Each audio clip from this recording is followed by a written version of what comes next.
صورت توحید کی تلاوت فرما کر مرحوم و مغفور سید انصار حیدر ابن سید محمد احسن صاحب مرحوم بانی انجمن تسکین فاطمہ کی روح کو ایصال فرما۔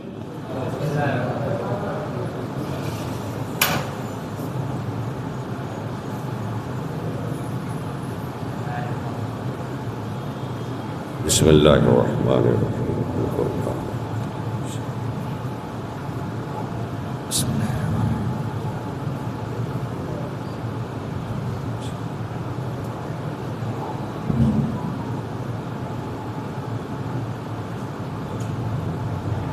الہی تقبل منا انک انت السمیع العلیم۔ لا حول ولا قوة الا باللہ العلی العظیم۔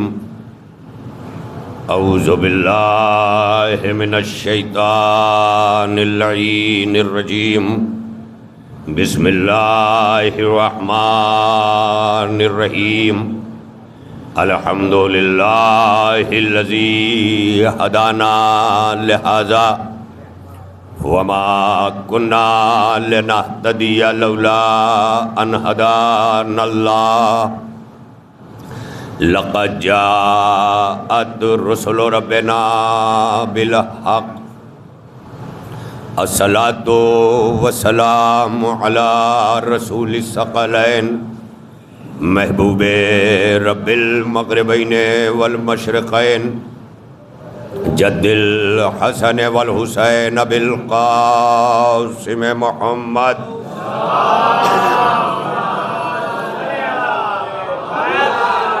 وعلى اہل بیتہ الطیبین الطاہرین المعصومین المظلومین۔ اما بعد فقد قال اللہ فی کتابہ المجید وفرقانہ الحمید وقولہ الحق۔ بسم اللہ الرحمن الرحیم۔ لا اقسم بیوم القیامہ ولا اقسم بالنفس اللوامہ۔ صلوات پر محمد والے تھوڑا آپ حضرات نکل آئیں، میرے کی طرف آ جائیے تھوڑا بھائی، ایک صلوات پڑھتے ہوئے اگر گزارش ہے تھوڑا سا آپ بیٹا تھوڑا سا آگے آئیں، آپ ایک اور صلوات ارشاد فرما دے محمد والے۔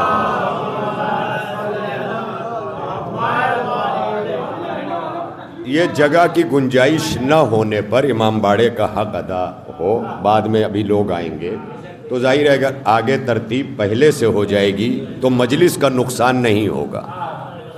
آپ نے یہ بھی دیکھا ہے کہ لوگ اپنے اپنے ذاتی مفاد کی جب گاڑیاں چلاتے تھے نا کہ 4 پیسے اور کما لیں تو درمیان میں ایک سیٹ کے ٹول بنا کے رکھ دیتے ہے نا، تو جب وہاں پر ہم یہ کوشش کر سکتے ہیں کہ زیادہ سے زیادہ لے کر کے سواریاں جائیں تو یہاں بھی یہ کوشش ہے زیادہ سے زیادہ لے کے جنت جائیں۔ صلوات پڑھیے مل کر محمد والے محمد ہے نا۔ اور عبادتوں میں فقط ان لوگوں کے لیے یہ چھوٹ ہے کہ جیسے اگر آپ کی نماز قصر ہے تو آپ کنارے ہو جائیے تاکہ دوسروں کو ڈسٹرب نہ ہو۔ نماز تو قصر ہوتی ہے، مجلس قصر نہیں ہوتی ہے۔ صلوات پڑھیے مل کر محمد والے محمد۔ دیکھیے بزرگان ملت، برادران ایمان، ماتمداران شہیدان کربلا، ہماری ماؤں نے ہمیں فرش عزا تک لا کر ہمیں دستور مجلس دیا ہے، مگر اس کے باوجود بھی جس طرح ہم ماؤں کے دیے ہوئے دستور کو بھی برت نہیں پاتے، اسی طرح خدا کے دستور کو بھی نہیں برت پاتے، جس کی وجہ سے ہماری زندگیاں پریشان ہیں۔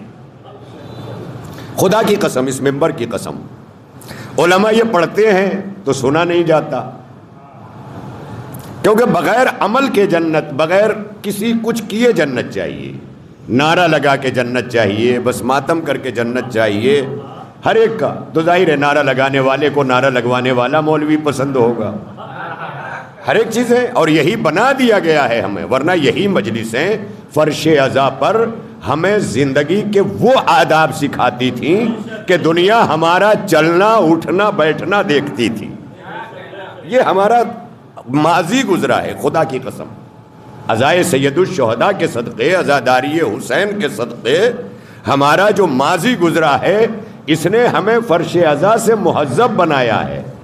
باپ نے 15 برس کی عمر میں مصلے پہ پہنچایا ہے, لیکن ماں نے دودھ پلاتے ہوئے فرش عزا پہ اتارا ہے. تو یہ ماؤں سے وفا کی بھی دلیل ہے. فرش عزا کا احترام, فرش عزا کی تہذیب, اسے سجانا, اس کے حوالے ہونا. فرش عزا کے حوالے ہو جاؤ, فرش عزا اپنے حوالے نہ کرو. یعنی اپنے حوالے کا مطلب فرش عزا کو نہ چلاؤ, فرش عزا پہ چلو. فرش عزا پہ چلو. یہ تھوڑا سا بہت لمحات فکریہ ہیں, میں مانتا ہوں تھوڑا تکلیف ہوگی کیونکہ لذت نہیں ہے اس میں, ہر چیز میں لذت چاہیے. گھر کے کھانے اچھے نہیں لگتے, زبانیں لذت کی اتنا عادی ہو گئی ہیں, تو لذتیں اس کے بغیر بڑی توجہ رہے. زیادہ وقت آج میرے پاس نہیں ہے, ظاہر ہے کہ میں بہت مختصر سے وقت میں آپ حضرات کو زحمت سماعت دے سکتا ہوں. وقت کی پابندی بھی ہے, اذان بھی ہے, نماز بھی ہے, تمام چیزیں ہیں. میں ان کا مولوی نہیں ہوں کہ جو وقت نماز کو بھول جائے کسی بھی عبادت کے لیے. جہاں سید سجاد کے خطبے اذانوں پہ رک جائیں تو میں وہ مولوی نہیں ہوں, ورنہ جائز کر لیتا. آج کل آپ حضرات کیسٹوں میں کیا کیا سن لیتے ہیں, کہیں نماز افضل کے حسین افضل, بچوں کو اسی میں بہکا کے رکھ دیا گیا, الجھا کے رکھ دیا گیا. افضلیت کیا ہے تم سوال کرو گے. بھائی اس سے بڑی نماز کیا ہوگی کہ رسول اللہ سجدے میں ہے, پشت پر حسین آ گئے, تو کیا حسین آنے سے نماز روکی؟ جب حسین پشت پہ آئے تو کیا نماز رکی؟ تو واضح ہو گئی بات کہ رسول اللہ نے اپنے عمل سے بتا دیا کہ نہ نماز کے لیے حسین رکیں گے, نہ حسین کے لیے نماز رکے گی. دیکھ رہے ہیں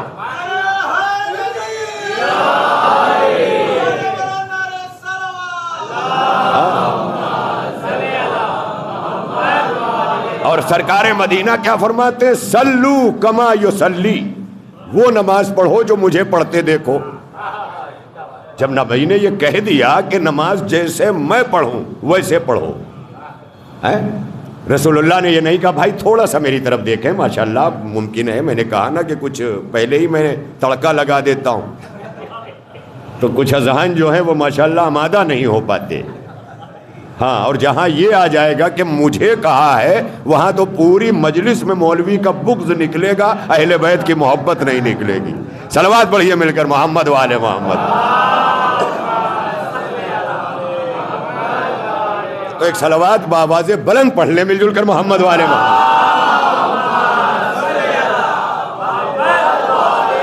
زندہ باد, سلامت رہیں آپ حضرات. ذکر مولا کے صدقے میں بڑی توجہ چاہ رہا ہوں, بڑی اس پر چند لمحے جو میں گفتگو میں نے آئے وافی ہدایہ خدمت عالی میں پیش کی ہے, وہ اس کے لیے آپ آمادہ ہو گئے.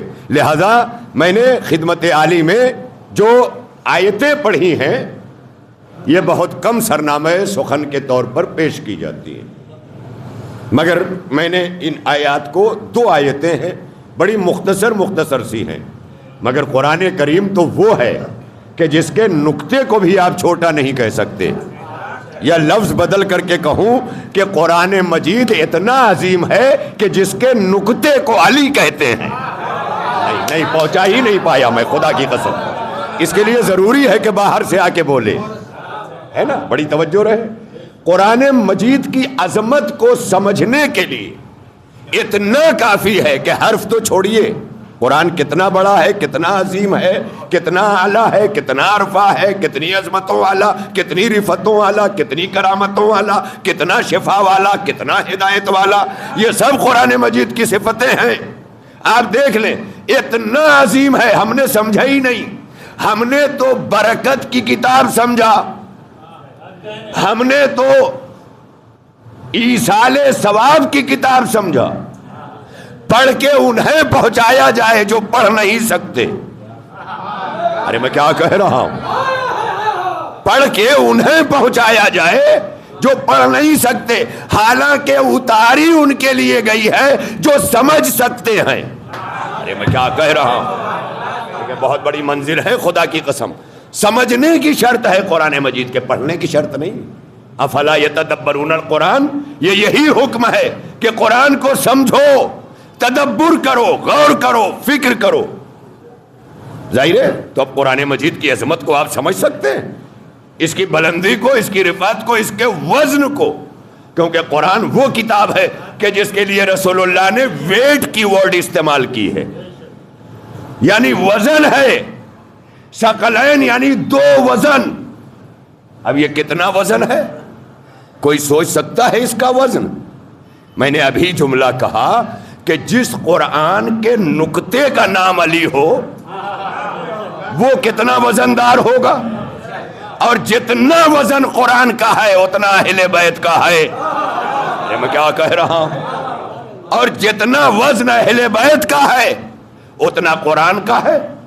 دیکھیے دونوں برابر کے ہیں، ثقلین یعنی دو وزن، برابر کا وزن۔ یہ ثقلین یعنی دو برابر کی چیزوں کے لیے استعمال ہوتا ہے، تثنیہ کا صیغہ عربی میں، کہ جب دو برابر کی چیزیں ہوں تبھی استعمال ہوگا، جسے سنسکرت میں دو وچن کہتے ہیں۔ دو وچن یہی ہے نا، تثنیہ، یعنی جب تک برابر کے نہ ہوں تب تک وہ لفظ استعمال نہیں ہو سکتی، اس کو کہتے ہیں تثنیہ۔ بڑی توجہ، تثنیہ۔ ہم اپنی مجلسوں کے کسی بھی مقام پر بیٹھ کر اپنے تدبر کو اگر مجلسوں کی طرف لے گئے، اور یہیں سے ہمیں سیکھنے کا موقع ملے گا، جتنا تدبر فرش عزا پہ حاصل کرتے جاؤ گے قرآن میں اتنا ملکہ تدبر ملتا جائے گا۔ یہ یہاں پریکٹس ہوتی ہے تدبر قرآن کی۔ اگر مجلس میں تدبر قرآن کی مشق نہ ہوتی تو میں یہ کہہ دیتا کہ نوک نیزہ پہ قرآن سنانا حسین کا فضول تھا۔ اے سرکار میرے، یہ نوک نیزہ پہ قرآن سنانا اس بات کی دلیل ہے کہ تم نے حسین کو سمجھائی نہیں۔ اگر سمجھتے تو دیکھتے شہادت کے فوراً بعد جو کام حسین نے کیا وہ قرآن پڑھا۔ میں کیا کہہ رہا ہوں، فوراً بعد، بلا جیسے ہی شہادت ہوئی، سر تن سے جدا ہوا، نیزے پہ چڑھا، تلاوت ہوئی، تلاوت ہوئی۔ تلاوت کر کے حسین جانتے تھے جب جب میرا تذکرہ ہوگا، میری تلاوت کا تذکرہ ہوگا، اور جب تلاوت کا تذکرہ ہوگا تب دنیا کی سمجھ میں آئے گا حسین قرآن بغیر نہیں ہے۔ ارے میرے سرکار، حسین قرآن بغیر نہیں ہے، اور جو قرآن کے ساتھ ہو جائے وہ حسین ہوتا ہے۔ ارے نہیں میرے سرکار، میں کیا کروں، میرے جملے نہیں ہیں بھائی، سرکار مدینہ صلی اللہ علیہ وآلہ وسلم کی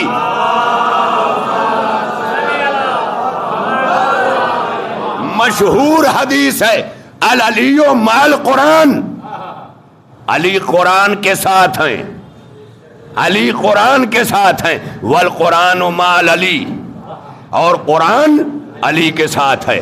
یہی کربلا میں حسین نے تفسیر کر کے سمجھایا کہ تمہاری سمجھ میں نہ آتا کہ میرا بابا قرآن کے ساتھ کیسے ہے، قرآن میرے بابا کے ساتھ کیسے ہے، میں نے گلا کٹا کے یہی تمہیں تفسیر کر کے بتا دیا، قرآن حسین کے ساتھ ہے، حسین قرآن کے ساتھ ہے۔ سلامات پڑھیے مل کر، محمد والے محمد، سلامت رہے۔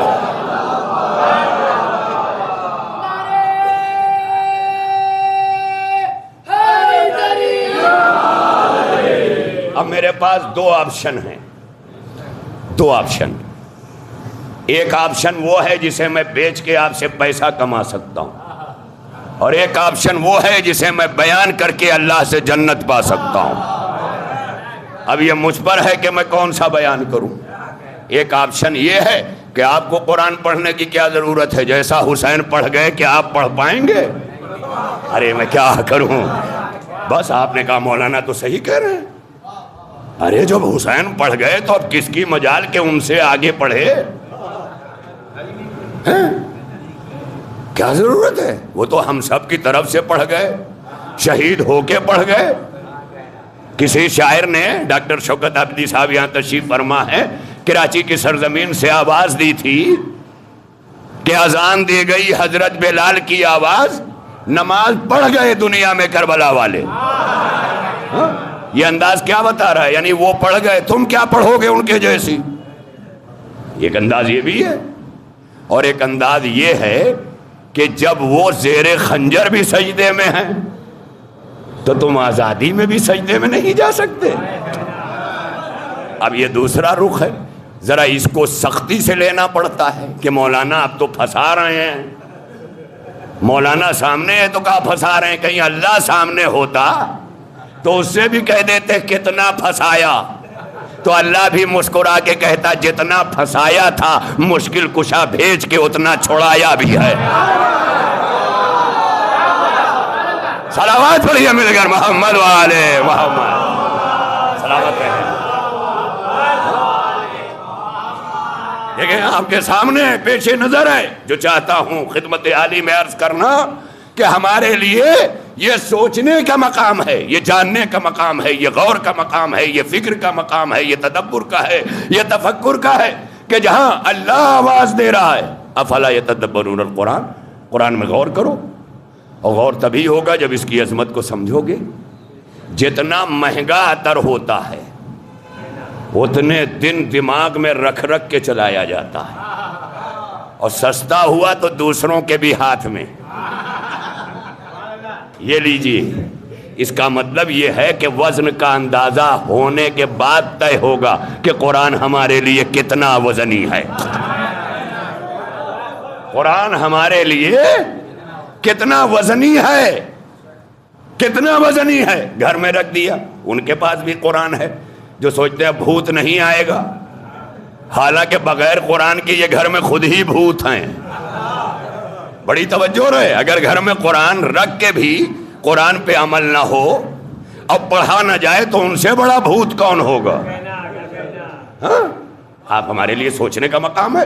قرآن گھر میں سجانے کے لیے نہیں ہے، بہت کما لیا، پورے گھر میں ٹائل، ماربل، گرینائٹ سب سے اچھا بنا کے کہا کونے میں ایک امام باڑہ بھی بنا دو۔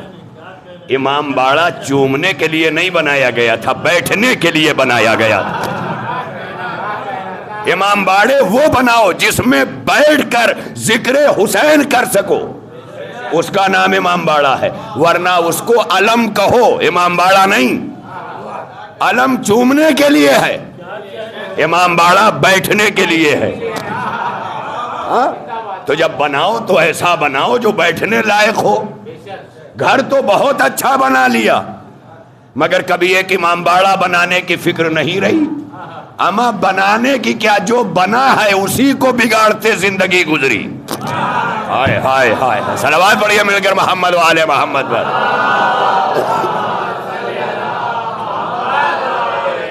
آپ دیکھ لیں، بناؤ امام باڑے، اللہ حکم دے رہا ہے، مرسل اعظم خوش ہو رہے ہیں، سیدہ طاہرہ دعائیں دے رہی ہیں۔ بیٹھنے کے لیے ہے امام باڑہ، بیت الحزن علی نے بنایا تھا سیدہ کے بیٹھ کے رونے کے لیے، وہاں بیٹھ کے رونے کی جگہ ہو۔ ایسے امام باڑے بنانے کی فکر رکھو، نہیں بنا سکے تب بھی بنانے کی جزا ملے گی۔ صلوات پڑھیں مل کر محمد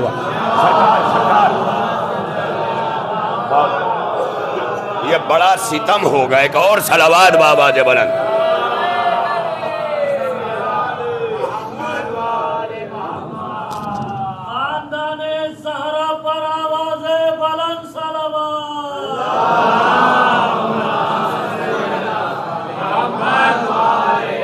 دیکھیے میں وہ سب اکیلے کر لیتا ہوں جو سب کو کرنا چاہیے، تو کم از کم آپ سب مل کے جو کرتے ہیں وہ بآواز بلند پڑھ لیں۔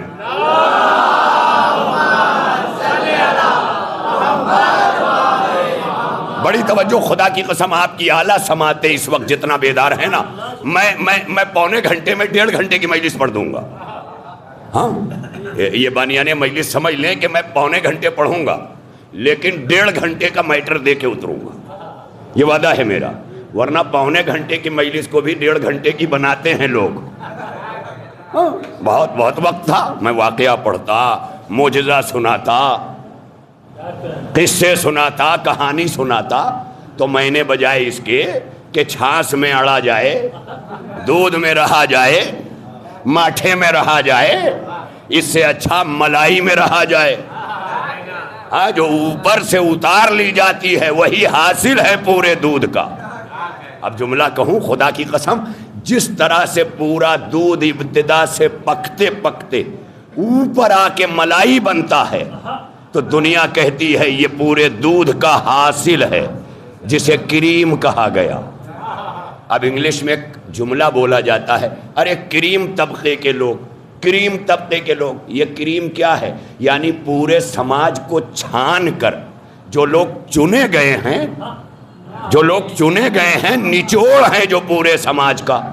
اب لوگوں نے کہا آج کل تو سارے چور دکھائی دیتے ہیں، تو جب پورا دودھ ہی چور ہوگا تو ملائی بھی چور ہوگی۔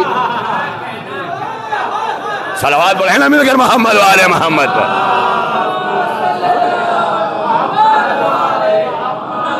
بھئی جیسا دودھ ویسی ملائی، کسی نے پانی ملا دیا تو وہ ملائی نہ ملے گی، بڑی توجہ رہے۔ تو پورے دودھ کا نچوڑ کیا ہے؟ ملائی، یعنی دودھ پک پک کے جل جل کے تپ کے ابل ابل کے اچھل اچھل کے کتنی محنت کرتا ہے دودھ، اور اس کے بعد اس پر جو آ کے ملائی جمتی ہے اسے دودھ کا حاصل کہا جاتا ہے۔ 1,24,000 انبیاء اسی دودھ کے مانند تھے، اس کی بالائی کا نام حسین بنا۔ خدا کی قسم اللہ جانے آپ کیا سن رہے ہیں، اس کی کریم کا نام حسین بنا، جو نتیجہ ہے 1,24,000 انبیاء کی محنتوں کا، مشقتوں کا، مصائبوں کا، تبلیغات کا۔ اس حسین کو اللہ نے نتیجہ قرار دیا، نتیجہ بنایا کہ یہ نتیجہ ہے۔ تو سوچئے انبیاء کی محنتوں کا 1,24,000 انبیاء، یہ بار بار تعداد نہیں سنا رہا ہوں، یہ اس لفظ پر زور دینا مقصد ہے کہ 1,24,000 انبیاء، اور اگر سب کا نچوڑ حسین نہ ہوتا تو آدم کا وارث نہ ہوتا، نوح کا وارث نہ ہوتا، ابراہیم کا وارث نہ ہوتا، موسیٰ کا وارث نہ ہوتا، عیسیٰ کا وارث نہ ہوتا۔ یہ سب کی وراثتیں سمیٹنا بتاتا ہے کہ انبیاء کے نچوڑ کو حسین کہتے ہیں۔ میں نے رمضان میں یہیں ایک شعر پڑھا تھا، یہاں پڑھنا ضروری ہو گیا۔ جب آ کے گزر جائیں 1,25,000 پیمبر، جب آ کے گزر جائیں 1,25,000 پیمبر، تب جا کے کہیں آتا ہے دنیا میں حسین ایک۔ بھائی تھوڑا سا میرے بھائی، تب جا کے کہیں آتا ہے دنیا میں حسین ایک۔ میں بار بار اپنی باتوں کو نتیجے کے طور پہ دے رہا ہوں کہ اس نچوڑ کا نام حسین ہے۔ یوں ہی حسین نہیں ملتا کائنات کو، جب 1,24,000 انبیاء آ کے کائنات سے گزر جائیں تب کائنات اس قابل بنتی ہے کہ حسین آئے۔ میں کیا کروں، خدا کی قسم آپ دیکھیں نا، دنیا 1,24,000 پیمبروں سے پہلے مطہر کی گئی، پھر اس میں حسین آتا ہے۔ پھر اس میں ایک بات سمجھ میں نہیں آتا، دنیا اس قابل نہیں ہوتی جب تک 1,24,000 انبیاء آ کے نہ گزریں، تب تک دنیا اس قابل نہیں ہوتی کہ حسین آئے تو وہ دل بھلا کیسے۔ اس کا مطلب اب ہر دل میں حسین نہیں آئے گا۔ 1,24,000 انبیاء، دل کی طہارت شرط ہے۔ پوری زندگی نجس کھا کے ایک دن نظر پاک کرانے والوں، حسین پلٹ کے کہیں گے مجھے پاک نظر نہیں چاہیے، تجھے پاک غذا چاہیے۔ صلوات پڑھیے مل کر محمد والے محمد پر۔ میرے سرکار تھوڑا سا بولتے ہیں ہے نا نبی بھائی،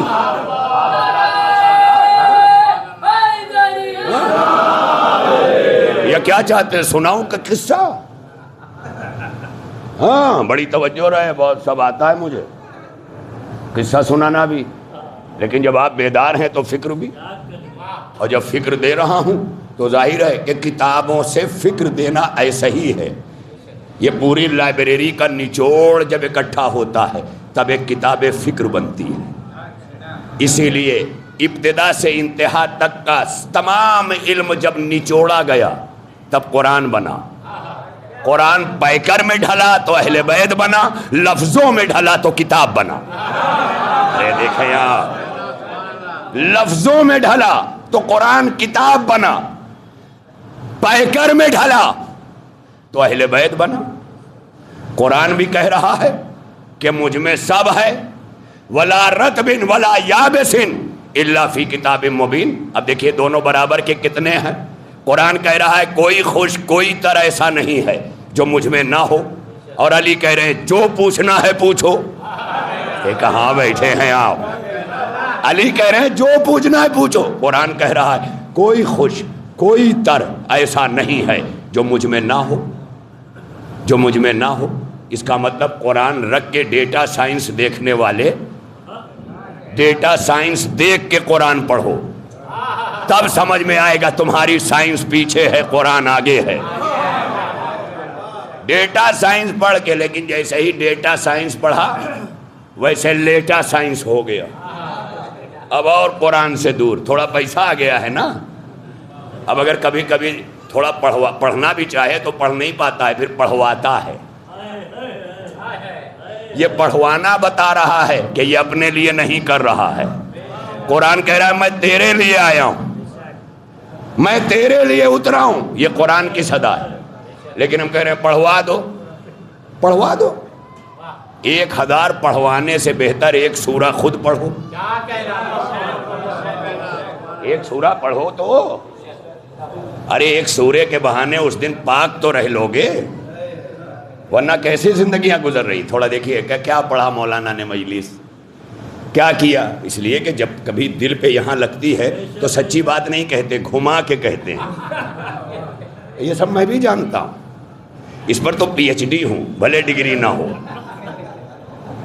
کچھ لوگ سوچتے ہیں ان کو بتاتا کون ہے. ہمیں بتانے کی ضرورت نہیں ہے. جو دیکھ رہا ہو اسے بتانے کی ضرورت نہیں ہے. اما جو مجمع دیکھ لے اسے بتانے کی ضرورت نہیں ہے. تو جو عالمین دیکھ لے اس علی کو بتانے کی ضرورت ہے. وہ تو کہے گا جو پوچھنا ہے پوچھو. اس لیے کہ تمہیں دکھائی نہیں دیتا، مجھے دکھائی دیتا ہے. میں دیکھ رہا ہوں چوتھے آسمان پر اس وقت عیسیٰ کیا کر رہے ہیں. ارے میں کیا کہہ رہا ہوں. علی کہہ رہے ہیں میں دیکھ رہا ہوں چوتھے آسمان پر عیسیٰ کیا کر رہا ہے. میں دیکھ رہا ہوں جبریل کہاں ہے، میں دیکھ رہا ہوں میکائیل کہاں ہے، میں دیکھ رہا ہوں اسرائیل کس گھر میں موت کا پیغام لے کے گیا ہے. میں سب دیکھ رہا ہوں. علی دیکھ رہے ہیں. تو جب علی دیکھ لے تو کیا عالم ہوگا. وہی تو کہیں گے جو پوچھنا ہے. تو اسی قرآن نے آواز دی. توجہ رہے، اسی قرآن نے آواز دی لا اقسم بیوم القیامہ. دیکھیے جہاں ہم اتنا مرے جا رہے ہیں، جہاں مرنا ہے وہاں جینے کے لیے ہم مرے جا رہے ہیں. جہاں مرنا ہے وہاں جینے کے لیے نہ مرو، جہاں جینا ہے وہاں کے لیے مرو. ارے جملے کی تو کم از کم تھوڑا سنبھال لے قبلہ. جہاں مرنا ہے وہاں کے لیے نہ مرو، جہاں جینا ہے وہاں کے لیے مرو. یہاں تو مرنا ہے، سب کو پتا ہے نا مرنا ہے. کسی شاعر نے کہا موت کا ایک دن معین ہے، دن نہیں معین ہے. کبھی موت ابھی لکھی ہے، صدقہ دیکھ دیا ٹل گئی، تو معین کہاں ہے. مگر شاعر ہے داد لیتا ہے. اسی لیے کہا شعراء یتبعون الغاؤن. جو یہ غزلوں کے شاعر ہیں نا، ان کی پیروی کرنا غاؤن کی پیروی کرنا ہے، کیونکہ یہ موت تک کا فلسفہ بدل دیتے ہیں. لیکن جو اہل بیت کے شاعر ہیں وہ موت کا حقیقی چہرہ دکھاتے ہیں. اسی لیے ان کی مدح کی گئی. جو اہل بیت کے شاعر ہیں امام نے اشرفیوں سے نوازا. اشرفیوں سے نوازا امام نے. کیوں نوازا؟ یہ اہل بیت کے شاعر ہیں، یہ غلو نہیں کرتے. یہ موت کو موت ہی بتاتے ہیں. اس کا مطلب جو موت کو موت ہی بتائے امام سے انعام وہی پاتا ہے. اب آج کل ایک ٹرینڈ نکلا ہے کہ کچھ مولانا لوگ ممبروں پہ آ کے آستینیں چڑھانے کے بعد کہیں گے فرشتے کی کیا مجال جو قبر میں آ کے مجھ سے سوال کرے، میں علی والا ہوں، فرشتوں کی مجال مجھ سے سوال کرے۔ یہ دراصل بات نہیں ہو رہی ہے، بلکہ ایک عقیدہ مٹایا جا رہا ہے، عقیدے کو کھرچ کے پھینکا جا رہا ہے۔ تلقین پڑھتے ہوئے کہا گیا سوال و منکر و نکیر حق، منکر نکیر کا سوال و جواب حق ہے، جیسے موت حق ہے۔ تلقین میں کبھی رہنا سننا، یہاں تو ایسے بھاگتے ہیں جیسے سوچتے ہیں کہیں میری ہی نہ پڑھی جائے، کہیں لوگ پڑھ نہ دیں لگے ہاتھ، میری ہی نہ ہو جائے۔ حالانکہ تلقین کہتے ہیں ہوشیار کرنے کو، بیدار کرنے کو، متوجہ کرنے کو، اعلان کرنے کو، اس کا نام تلقین ہے۔ تلقین میں عقیدہ سکھایا گیا جو ابھی قبر میں فوراً پوچھا جائے گا، تلقین میں وہی بتایا گیا۔ تلقین میں کہیں نہیں لکھا ہے تیری نماز کتنی، تیرا روزہ کتنا، اگر وہ تلقین میں پڑھا جاتا تو شہادت نامے پہ نماز کی گواہی نہ لکھی جاتی۔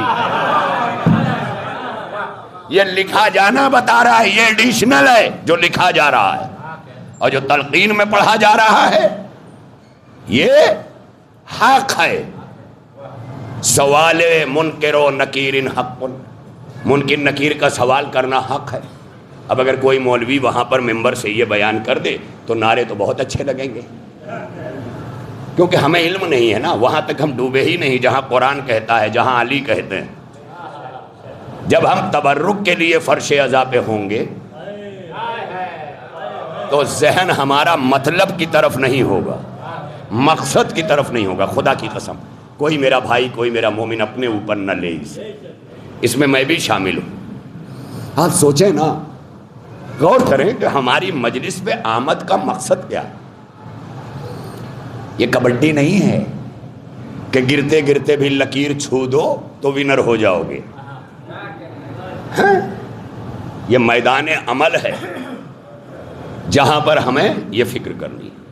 لہذا بہت تیزی سے تو قرآن نے کیا کہا، لا اقسم بیوم القیامہ، قسم ہے مجھے قیامت کے دن کی، قیامت کے دن کی اللہ قسم کھا رہا ہے۔ اچھا، قسم کے معنی ہم لوگ قسم کھانا ہی سمجھتے ہیں، لیکن قسم کے اصلی معنی کیا ہیں آپ مجھے بتائیں۔ چلیے، ہم نے پوری زندگی مجلس سنی ہے، علی اصغر حیدری کو نہیں سننا ہے کیونکہ وہی پڑھے گا جو سب جانتے ہیں، تو کم از کم اتنا تو بتا نہیں پڑے گا کہ قسم کے معنی کیا ہیں۔ جو اللہ قسمیں کھا رہا ہے اس کے معنی کیا ہیں جی؟ کوئی صدا کہیں سے آ جائے۔ اچھا، چھوٹا موٹا مولوی جب پوچھتا ہے تو لوگ نہیں بولتے۔ قسم کے معنی کیا ہے، اس کی میننگ کیا ہے، میننگ آف قسم کیا ہے، کیا ہے بتائیے؟ قسم کے معنی ہے گواہی دینے کے یا کسی کو گواہ بنانے کے، گواہ بنانے کو قسم کہتے ہیں۔ حضرت عباس کی قسم، یعنی حضرت عباس گواہ ہیں۔ والعصر، زمانہ گواہ ہے۔ اب تو سمجھ میں آ گیا قسم کے معنی، قسم کے معنی۔ ارے اب تو بول دیں ماشاءاللہ، کبھی کبھی وہ لفظ جو ریپیٹ ہوتا ہے منہ سے نکلتا ہے وہ بھیجے میں محفوظ رہتا ہے، وہ محفوظ رہتا ہے، تو تھوڑا بول دیں خدا کی قسم، ایک علم میں اضافہ ہو جائے گا، محنت ہم سب کی سوارت ہو جائے گی۔ لا اقسم بیوم القیامہ، قیامت کا دن گواہ ہے، گواہ ہے۔ اللہ کہہ رہا گواہ ہے، وہ دن گواہ ہے۔ اللہ قیامت کے دن کی قسم کھا رہا ہے۔ سوچو وہ کیسا دن ہوگا جس دن کی اللہ قسم کھا رہا ہے۔ بہت لوگ آج اپنے رشتہ داروں سے دور رہ لیں جیسے رہنا ہے، بہت دوری بنائے ہوئے ہیں، یہ اللہ کا حکم ہے۔ رشتوں سے قربت بنانا، صلہ رحمی کرنا ویسے ہی واجب ہے جیسے نماز واجب ہے۔ نماز پڑھنے سب آ رہے ہیں، ذرا رشتوں پہ نگاہ کرو، کتنا صلہ رحمی ہے۔ وقت نہیں ہے آج خدا کی قسم، تھوڑا سا تاخیر، سنڈے کا دن، مجمع بھی تو اسی وقت آتا ہے، لہذا پہلے بھی نہیں ہو سکتا۔ مگر ہم ایک سنڈے کو اگر غنیمت جان کر ہماری زندگی میں مجلس آئے تو اس دن ہم یہ طے کر کے نکلیں کہ آج اپنے کو مجلس سے بدل کے آئیں گے، کم از کم اتنا بدلیں گے کہ جیسے گئے تھے ویسے نہیں نکلیں گے، جیسے گئے تھے اس سے کچھ بڑھ کے نکلیں گے تو آنا سوارت ہو جائے گا۔ تو اللہ کیا کہہ رہا ہے؟ مجھے قسم ہے قیامت کے دن کی، بہت مجلس ہے، مجھے سال بھر آپ پڑھائیے اسی طرح، موضوعات کی انشاءاللہ کمی نہیں ہوگی۔ در آل محمد سے بتایا گیا ہے بھیک لینے کے لیے کشکول لے کے کھڑے رہو تو پوری زندگی ملتا ہے، ہر رزق ہے، ویسے ہی رزق میں علم بھی ہے، اللہ جسے چاہتا ہے علم کا رزق دیتا ہے، مگر لوگ مال کا رزق ڈھونڈتے ہیں۔ بڑی توجہ رہے، تھوڑا جاگیے، دیکھیے ماشاءاللہ تھوڑا سا کتنی گرمی ہے اور آپ سو لیتے ہیں، لیکن گھر میں گرمی ہوئی تو بچوں سے کہتے ہیں بیٹا بہت لگ رہی ہے، اس سے یہ پتہ چلا۔ تو تھوڑا جاگیے گا میرے ساتھ، مولا سلامت رکھ کے تھوڑا جاگیے گا، کوشش کیجئے گا۔ میں نے جاگ جاگ کر یہ یاد کیا ہے آپ کو سنانے کے لیے، ہے نا؟ ایک صلوات پڑھیں مل کر محمد والے محمد۔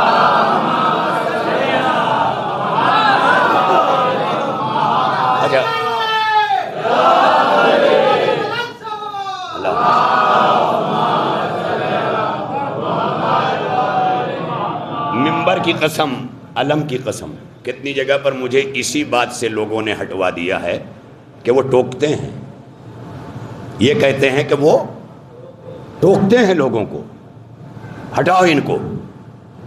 اگر یہی مزاج ہوتا تو یہ اہل بیت کو کب کا ہٹا چکے ہوتے، یہ ٹوکتے ہیں۔ پہلے مزاج کو برداشت والا بناؤ تب اہل بیت کے قریب آنا، اگر برداشت نہیں ہے تو اہل بیت کو تمہاری قربت کی ضرورت نہیں ہے، کیونکہ اہل بیت والا بننے کے لیے قوت برداشت چاہیے۔ چار آدمی نے ٹوک لیا، دیکھا آپ آگے تھے، آپ ہی کو کہہ رہے تھے، بھئی یہ شروع ہو گئے، کیا سمجھتا ہے اپنے آپ کو؟ جب آیا تھا بمبئی بھوکوں مر رہا تھا، کھلایا میں نے، کئی بار ہوٹل لے گیا، سب بولے تھا لڑے گا اور عذاب ہو جائے گا۔ خدا کی قسم احسان جتایا نہیں جاتا، اسی لیے کہا گیا نفس کا کمال احسان کرنے میں ہے، جتایا نہیں جاتا۔ علی کہہ رہے ہیں تم سے اتنا برداشت نہیں ہوتا، رشتہ دار ایک غلطی کر دے تم دروازہ چھوڑ دیتے ہو، علی قاتل کو شربت پلا رہا ہے۔ صلوات پڑھیے مل کر محمد والے محمد پر۔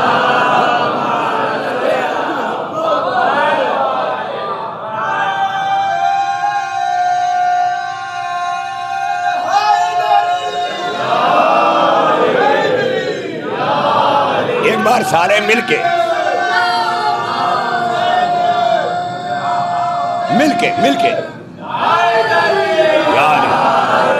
سلامت رہے۔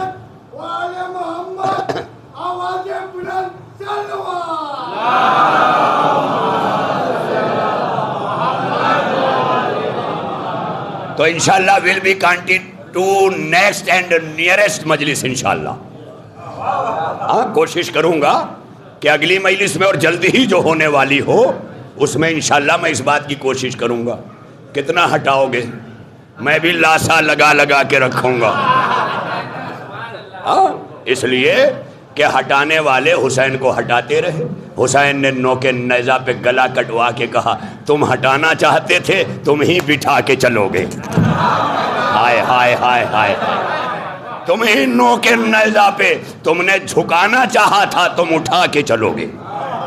تم دیکھو جیت اسے کہتے ہیں کہ تم نے گلا کاٹ کے جھکانا چاہا، ہم نے تمہارے ہی ذریعے وہ معجزہ کیا کہ جھکانے والے خود اٹھا کے چل رہے ہیں۔ یہ ہے شہادت، یہ ہے عظمت۔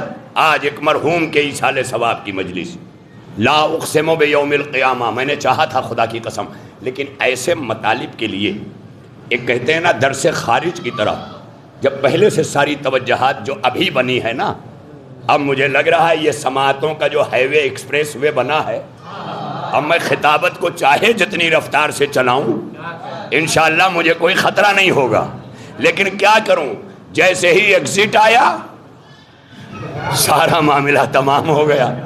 اب یہ وقت کا ایگزٹ داخل ہو گیا، وہ مجھے اطلاع ملی ہمارے برادر عزیز راجہ سلمہ نے مجھ سے کہا کہ مولانا صاحب تعزیت کے لیے ہمارے ماموزاد فرزند بھائی آئے ہوئے ہیں، انشاءاللہ نوحہ خوانی کریں گے، تو انہیں شریک نوحہ بھی ہونا ہے، 1 بجے اذان بھی ہے، لیکن نیر بھائی کم از کم کوشش یہ کیجئے گا کہ اذان سے نوحہ نہ رکے، اگر 2-4 بند اتنی گنجائش ہو سکتی ہے تو 2-1 منٹ تھوڑا، کبھی کبھی ایسا بھی ہوتا ہے کہ جب نوحہ ہو رہا ہے کوئی مائک الگ لے لے تو یہ بھی ذہنوں پہ بار گزرتا ہے، اس لیے کریمانہ ہونا چاہیے۔ تو میں حالانکہ یہ نہیں کہوں گا، میں نوحہ خان سے کہوں گا کہ وہ بھی میری طرح وقت دیکھیں اور میں بھی دیکھوں، لہذا میں اتنی بات آج، اس کے بعد دوسری آیت جو رہ گئی، وَلَا أُقْسِمُ بِالنَّفْسِ اللَّوَّامَةِ، اور قسم ہے مجھے اس نفس کی جو انسان کو ملامت کرتا ہے۔ جب نفس ملامت کرنے لگتا ہے نا، تب وہ اس بلندی کی طرف لے جانے کے لیے نفس انسان کو تیار ہو جاتا ہے کہ اللہ اس نفس کی قسم کھانے لگا، کیونکہ یہی نفس لوامہ ہے جو ہرملا کو ہر بنا دیتا۔ میں کیا کروں میرے سرکار، یہی ملامت، یعنی کچھ لوگ ہیں جو یزیدیت جن کے سینوں میں پلتی ہے، یہ حق کو سننے کے بعد آگ بگولا ہو جاتے ہیں، بھیڑیے کی طرح دہاڑنے لگتے ہیں، اور اس کی بھی کاٹ کے زین العبا چینل پہ بنا دی جائے تو بولے دیکھو ممبر پہ ایکٹنگ کر رہے ہیں، یہ بھی ہو جائے گا۔ حالانکہ ایکٹنگ کا الزام مجھے، ایکٹر یہ سارے ہیں۔ صلوات پڑھیے مل کر محمد و آل محمد۔ آل محمد چاہتے ہیں ایکٹر نہ بنو، کیریکٹر بنو۔ کیا کہہ رہا ہوں، کیریکٹر بنو۔ تو مرحوم کے ایصال ثواب کی مجلس ہے، اللہ غریق رحمت کرے مرحوم انصار بھائی کو، خدا کی قسم تقریباً 25-30 برسوں سے میرا یہ اس امام باڑے سے رابطہ ہے۔ یہ بچے یہ سارے جوانیوں میں میرے ساتھ رہے۔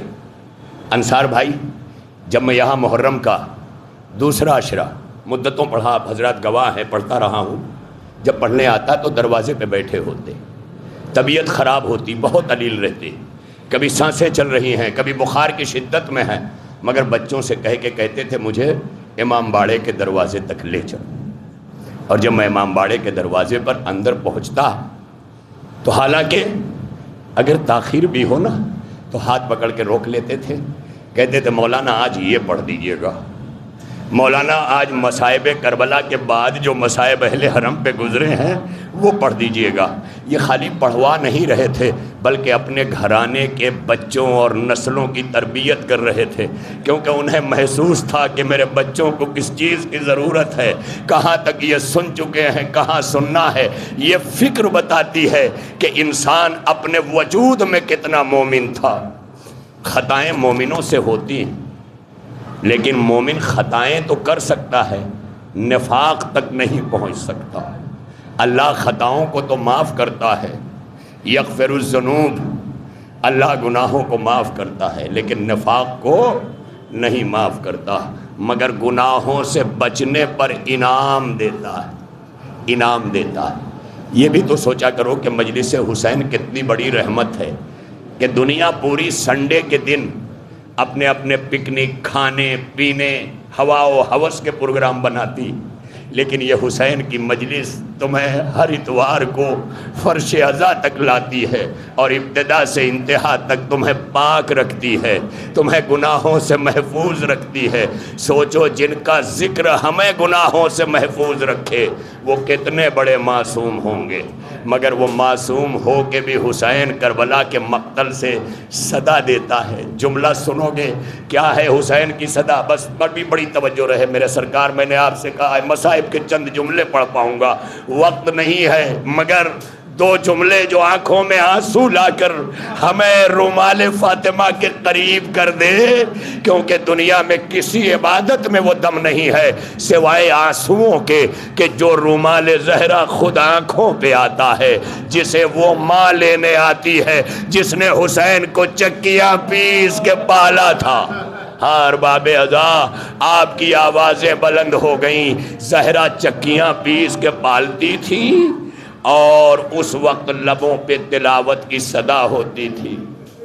جناب زہرا کی لبوں پر آیت ہوتی تھی جب چکی پیستی تھی، اور انہی آیتوں کا صدقہ تھا کہ جب گلے پہ حسین کے خنجر چلا تو نوکے نیزہ پہ قرآن کی تلاوت، ارباب عزا یہ تلاوت کرتا ہوا حسین کا سر ایک دو جگہ نہیں 70 مقامات پر قرآن سناتا گیا، لوگ سر کو دیکھ کے روتے رہے، ہائے یہ وہ مظلوم ہے کہ جس کے گلے سے تازہ خون ابھی ٹپک رہا ہے۔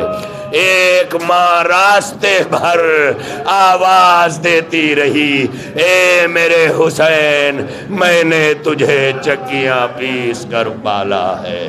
الا لعنت اللہ علی القوم الظالمین وسیعلم الذین ظلموا ایام منقلب ینقلبون۔ پالنے والے ہماری اس عبادت کو قبول فرما۔ جتنے ہمارے یہ بزرگ، یہ نوجوان، یہ ہماری بچیاں، بہنیں، مائیں، جتنے بھی شریک مجلس ہوئے ہیں مولا سب کی حاجتوں کو پورا فرما دے، سب کی پریشانیوں کو دور کر دے مولا۔ جو جس کی حاجتیں ہیں اس دور پورا شوب میں، کیونکہ ہر کوئی چھپا رہا ہے، عزت بچا رہا ہے، اے میرے اللہ جو عزتیں بچا کر بھی چپ ہیں تیری بارگاہ میں گڑ گڑا کر تجھ سے مانگ رہے ہیں مولا، ان کی دعاؤں کو قبول فرما لے۔ پروردگار ہم سب کو راہ حسینیت پہ قائم و دائم فرما، صراط مستقیم پر استحکام عطا فرما، دنیا میں زیارت حسین اور آخرت میں شفاعت حسین نصیب فرما۔ پروردگار اپنی آخری حجت کے ظہور میں جلدی فرما، ہمارے کردار و اعمال کو امام کا سامنا کرنے کے قابل بنا۔ مرحوم سید انصار حیدر ابن محمد احسن مرحوم کے درجات کو بلند فرما، ان کی مغفرت فرما، ان کے اہل خانہ، ان کے بچوں بچیوں سب کو جبر صبر جمیل عنایت فرما، سوائے غم کربلا کے ہم سب کو کوئی غم نہ دے۔ الہی تقبل منا انکا انت السمیع العلیم۔ بحق محمد والہ الطاہرین گزارش گزار ہوں کہ ایک بار سورہ ہم 3 بار سورہ توحید کی تلاوت فرما کر مرحوم مغفور سید انصار حیدر ابن سید محمد احسن مرحوم اور جمیع مرحومین خانوادہ محمد احسن صاحب کو ایصال فرما۔ اعوذ باللہ من الشیطان بسم اللہ الرحمن وإیاک نستعین الصراط المستقیم صراط الذین انعمت علیہم غیر المغضوب علیہم ولا الضالین۔ بسم اللہ الرحمن الرحیم قل هو اللہ احد اللہ الصمد لم یلد ولم یولد ولم یکن لہ کفوا احد۔ بسم اللہ الرحمن الرحیم قل هو اللہ احد اللہ الصمد لم یلد ولم یولد ولم یکن لہ کفوا احد۔ بسم اللہ الرحمن الرحیم قل هو اللہ احد اللہ الصمد لم یلد ولم یولد ولم یکن لہ کفوا احد۔ الہی بحق زہرا و ابیہا و بعلہا و بنیہا و بحق ائمۃ التسعۃ الطاہرین من ذریۃ الحسین سبحان ربک رب العزۃ عما یصفون وسلام علی المرسلین والحمد للہ رب العالمین۔ تابع اذان ماتم حسین۔ حسین امام حسین، حسین امام حسین۔